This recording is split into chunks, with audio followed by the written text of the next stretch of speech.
Tuleviku ajastu, see on arenenud teadlike ja võib öelda ka edasipüüdlike inimeste ajastu, kes suudavad luua ja omandada uusi tehnoloogiaid, uusi metoodikaid, luua uue reaalsuse, uue maailma ning muuta oma eluülesanded lihtsamaks ja seda teatud seadmete abil, mis rikastavad inimese elu.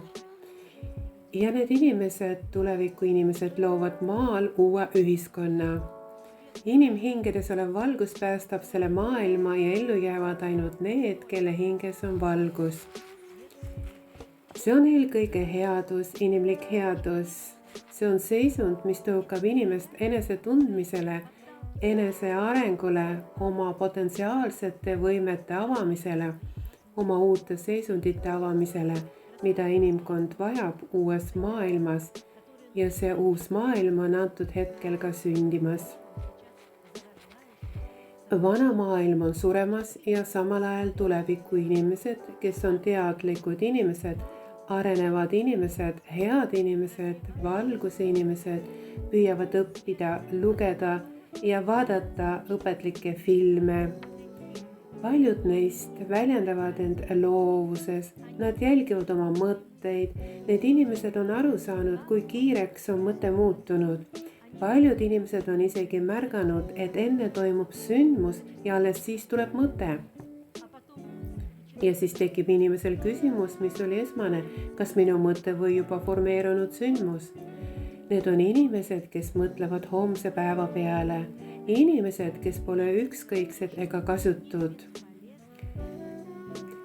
Tulevikku vaadates ma näen, et need järgmised 10, 11 ja võib-olla isegi 12 aastat, kuid enamasti 10 aasta jooksul toimuvad inimestele valikuprotsessid, kus inimesed lähevad üle uude ajastusse. Inimesed, kes suudavad üle elada viimase kvanthüppe, viimase sähvatuse kõrged vibratsioonid. Nende 10 aasta jooksul muutub inimkond täielikult. Inimesed janunevad arengu järele. Nad saavad oma elu meistriteks. Nad õpivad oma mõtteid juhtima.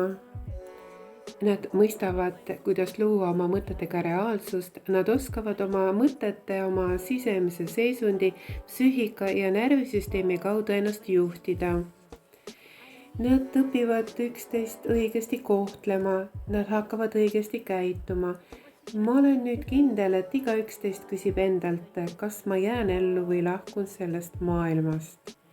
Ja iga üksteist saab sellele küsimusele ise vastata. Vaadake enda sisse, küsige endalt, kui tugev te olete energeetiliselt, kui palju te tunnete sakraalmehhanisme, kui oskuslikult te suudate enda ümber luua energoinformatsioonilise valguse välja, kui hea te olete, kui palju te inimesi aitate, kui palju on teil teadmisi kosmose, universumi struktuurist, milline on teie keha ülesehitus, kui palju te teate oma füüsilise keha füsioloogiast, kuivõrd te ennast mõistate, kuidas näeb välja teie tervislik eluviis ja kas te üldse elate tervislikult, millal te oma organismi viimati puhastasite, millal te töötasite metoodikates, sakraalmehhanismidega, mis loovad teile transformatsioone, kvantmuutusi, millal te olite viimati resonantsis oma mina kõrgema seisundi või siis tõelise olemuse kõrgema olekuga, millal te viimati vestlesite oma hingega ja kas te üldse saate sellest vestlusest aru ja kas üleüldse suudate te seda teha? Esitage endale need küsimused. Kui te vastate nendele küsimustele, siis üldiselt analüüsige oma elu viimast 10 aastat, alates 2013. aastast kuni praeguse hetkeni, kui olete suutnud areneda, tõusta, muutuda ja te jätkate edasi, siis te olete tõesti tubli. Te läbite kõik need transformatsioonid, te suudate üle elada kõik need halvad ajad, mis on teie jaoks juba paika pandud ja mida nüüd järk-järgult kogu maailmas rakendatakse. mu sõbrad, te seisate silmitsi mitte ainult täieliku kontrolliga, vaid te puutute kokku ka tõsiste raskustega, kus inimesed põhimõtteliselt mitte ainult ei ela, vaid püüavad lihtsalt ellu jääda.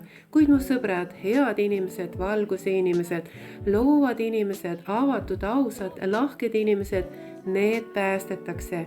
Teistel inimestel on raskusi, teistel on probleeme, aga sellistel inimestel on abistav käsi alati kõrgemalt poolt. Alati leidub inimesi, kes annavad mingi vihje, kes jagavad üksteisega midagi, toetavad üksteist ja alati aitavad. Mu sõbrad, see väljendub teie elu kõikides aspektides.